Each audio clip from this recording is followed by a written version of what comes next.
नमस्कार मित्रों, मैं प्रशांत राय आज आपको गणतंत्र दिवस की बधाई देने या फिर संविधान लागू होने की शुभकामनाएं देने तो नहीं आया हूं। आज मैं आया हूं देश में लागू होने वाले एक ऐसे काले कानून के बारे में बात करने जो शायद लागू हुआ तो करोड़ों स्वर्ण युवाओं का जीवन नष्ट करने के लिए भी पर्याप्त होगा। आज मैं सरकार को दर्पण दिखाने आया हूं, तो शब्द भी कड़वे होंगे। ठीक है, सुनने के लिए तैयार हो जाइए। संविधान को पलट कर देखा तो एक छंद लिखा था, जहाँ छोटी जाति को बड़ा दिखाने में ही भारत का अंत लिखा था तुम ऊर्जा खो दोगे जो युवा के अंदर है, जिसमें खोज रहे हो छवि राजा की, वो मात्र एक बंदर है।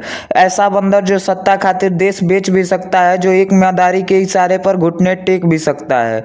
बस उंगलियों पर गिनते जाओ कुछ दिन की उल्टी गिनती, ये राम के नाम के धंधे की कब तक करेगा राजनीति। जब एक तरफा होगा फैसला तो स्वर्ण बोलेगा ही, चाहेगा ऐसे आगे बढ़ो तो खून तुम्हारा खौलेगा ही। जब नियम ऐसे लागू होंगे कोर्ट और अदालत में, तो नेता भी काटे जाएंगे जो है सत्ता कुर्सी के लालच में। हमारी भिक्षा से पला शूद्र जब हमको आंख दिखाएगा, तो है सौगंध परशुराम की निश्चित ही मारा जाएगा। पप्पू यादव के बहके बयान को रोका जाएगा और एक नियम के चलते पूरे संविधान को रोका जाएगा।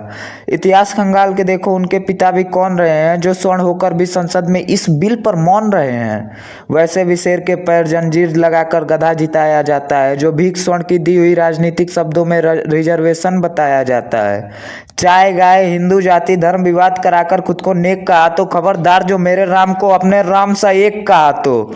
अगर है आग कलेजे में तो एक बार रिजर्वेशन हटा कर देखो, एक तरफा स्वर्ण राज करेगा नियम चाहे जो भी ला कर देखो। ये चाल जो तुमने चला है भारत को झुकते देखोगे, और एक नियम के चलते रोड पर संविधान को फूकते देखोगे।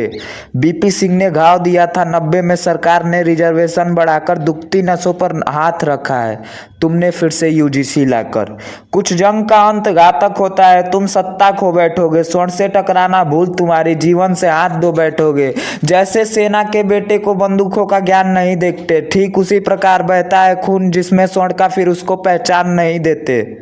सच में सुधारना है तो देखो देश की हालत क्या है, जहां रोज रोड पर होती बेटी की रेप से हत्या है, जहां बेजुबान को समाज का खतरा बताया जाता है, जहां बेगुनाह के लहू से राम का तिलक लगाया जाता है, जहां फौज की शहादत को पैसों से तौला जाता है, जहां रेप को संसद में जवानी आक्रोश भी बोला जाता है, जहां बच्चे आतंकवादी द्वारा अनाथ हो जाते हैं, जहां देश के प्रमुख नेता ही फिर से साथ हो जाते हैं।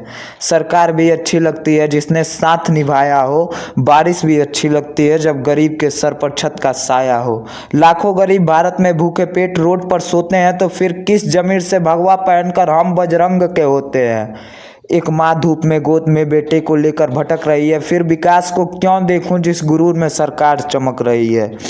जो बेटा युवा अवस्था में बेरोजगार, वो घर में ताने खाएगा, और कुछ मूर्ख को लगता है कहने मात्र से भारत विश्व गुरु बन जाएगा।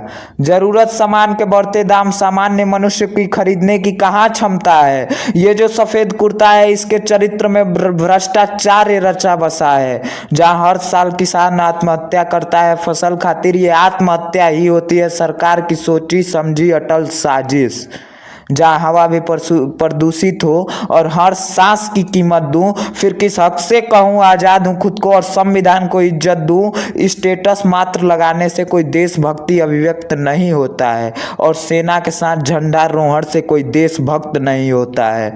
ज़्यादा सहना मनुष्य की कायरता दर्शाने लगती है, जिस किताब में आक्रोश ना हो वो अहिंसा बताने लगती है। कानून अगर लागू हुआ तो भारत दर्पण देखेगा, स्वर्ण एकजुटता के आगे सरकार समर्पण देखेगा, ऐसा मर्दन देखेगा फिर दिल का धड़कन देखेगा। मैं फिर से कह देना चाहता हूं, अगर इस पे भी स्वर्ण एकजुट नहीं हुआ तो फिर शायद आपके रगों में अब खून नहीं सच में पानी दौड़ रहा है। और मैं फिर से मिलूंगा अगली कविता के साथ। मैं शायर, धन्यवाद।